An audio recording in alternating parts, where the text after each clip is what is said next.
चलो अब हम रुख करते हैं चैप्टर की तरफ।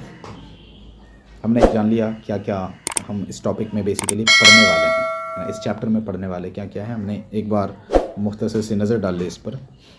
अब हम देखेंगे कि इस चैप्टर में ना हमें ज़रूरत पड़ेगी किसकी, स्टोन एज की और स्टोन एज के पीरियड्स की। जैसे कौन कौन से स्टोन एज के पीरियड्स हैं, है ना, उनकी क्या क्या खुसूसियात हैं, उनकी क्या क्या कैरेक्टरिस्टिक्स हैं।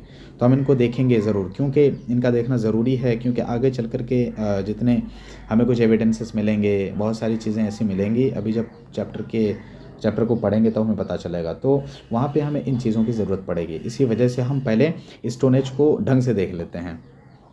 सबसे पहले हम ये देखेंगे, देखो हिस्ट्री में क्या होता है। हिस्ट्री में सबसे पहले स्टोन एज का जिक्र आता है ना, कि हिस्ट्री का आगाज़, तारीख़ का आगाज़ या फिर हिस्ट्री की शुरुआत होती है किससे, स्टोन एज से। तो आखिर स्टोन एज से ही क्यों हिस्ट्री की शुरुआत होती है, या लोग हिस्ट्री को स्टोन एज से ही क्यों शुरू करते हैं? और why the first period in human history is called the stone age, है ना। फर्स्ट पीरियड को, ह्यूमन हिस्ट्री के फर्स्ट पीरियड को स्टोन एज ही क्यों कहा जाता है?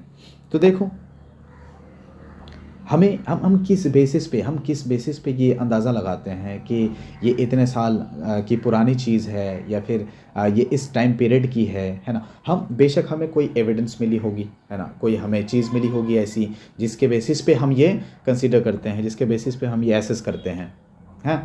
तो हमें अब जो एविडेंसेस मिले हैं ना, एविडेंसेस कैसे मिले हैं? या तो हमें जो कुछ टूल्स मिले होंगे, कुछ इंस्ट्रूमेंट्स मिले होंगे, कुछ औजार मिले होंगे, है ना। अब बात यहाँ पे आती है कि वो जो हमें टूल्स मिले हैं, स्टोन्स मिले हैं, रिमेन्स मिले हैं, जो भी मिले हैं, ये सब के सब कैसे बने होते थे?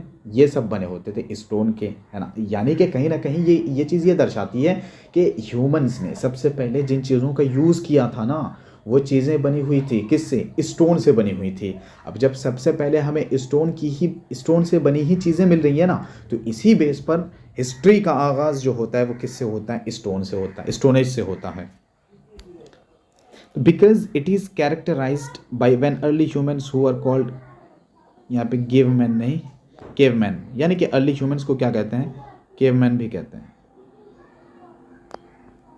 केवमैन, है ना। तो because it is characterized by when early humans who are called cavemen started using tools of stone, है ना। सबसे पहले जो ह्यूमंस ने स्टार्ट किया था टूल्स का इस्तेमाल करना, वो टूल्स किसके बने होते थे? स्टोन्स के बने होते थे। वो टूल्स स्टोन्स के बने होते थे, या फिर the hunter gatherers used stone tools, है ना, which have been found in abundance from the sites where they lived.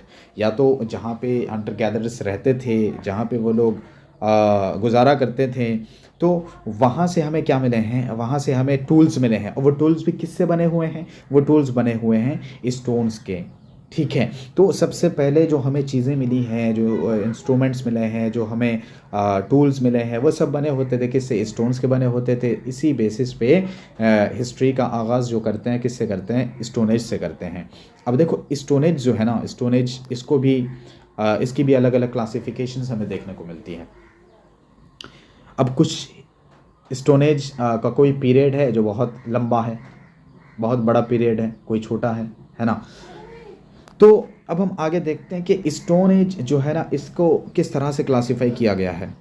तो देखो हमने ये जान लिया कि स्टोन एज से ही हिस्ट्री का आगाज़ क्यों होता है, क्योंकि सबसे पहले ह्यूमंस ने इस्तेमाल किया था, यूज़ किया था टूल्स का, और वो टूल्स कैसे बने होते? स्टोन्स के बने होते। अब स्टोन एज को जो है ना फर्दर डिवाइड कर दिया है 3 पीरियड्स में। कौन कौन से पीरियड में? पैलियोलिथिक पीरियड, मेसोलिथिक पीरियड और नियोलिथिक पीरियड, ठीक है। 3 पीरियड्स में क्या किया है? स्टोन एज को डिवाइड किया गया है। Palaeolithic period, Mesolithic period, Neolithic period. Palaeolithic का अगर टाइम पीरियड देखेंगे हम तो 2 मिलियन ईयर्स अगो से 12,000 साल बीसी तक, है ना। मेसोलिथिक का टाइम पीरियड देखें तो 12,000 से 10,000 बीसी, है ना। और फिर नियोलिथिक का देखें तो 10,000 से 8,000 अगेन बीसी, ठीक है। तो स्टोन एज को डिवाइड किया गया है 3 पीरियड्स में, Palaeolithic period, Mesolithic period, Neolithic period. Palaeolithic period का टाइम पीरियड देखें 2 मिलियन ईयर्स से लेकर के 12,000 साल बीसी तक। फिर मेसोलिथिक 12,000 से लेकर 10,000 बीसी तक। और नियोलिथिक का 10,000 BC से लेकर 8,000 BC तक। ठीक, अब देखो, अब पैलियोलिथिक पीरियड का ज़रा टाइम पीरियड देखना, 2 मिलियन ईयर्स से लेकर के 12,000 BC तक, यानी कि लंबा टाइम पीरियड है ना, लंबा टाइम पीरियड है। तो इसको फर्दर क्लासीफाई कर दिया गया है कि इसको पैलियोलिथिक पीरियड को फर्दर क्लासीफाई कर दिया गया है into lower Palaeolithic period, middle Palaeolithic period और अपर पैलियोलिथिक पीरियड, है ना। समझ पा रहे हो? सबसे पहले स्टोन एज से शुरुआत हो गई। अब स्टोन एज को डिवाइड कर दिया गया 3 पीरियड्स में, Palaeolithic, Mesolithic, Neolithic. Palaeolithic 2 million years से लेकर 12,000 साल BC तक, मेसोलिथिक 12,000 से 10,000, नियोलिथिक 10,000 से 8,000। अब इसका इतना लंबा टाइम पीरियड है तो इसको फर्दर, पैलियोलिथिक को फर्दर क्लासीफाई कर दिया लोअर पैलियोलिथिक में, मिडिल पैलियोलिथिक में, अपर पैलियोलिथिक पीरियड में।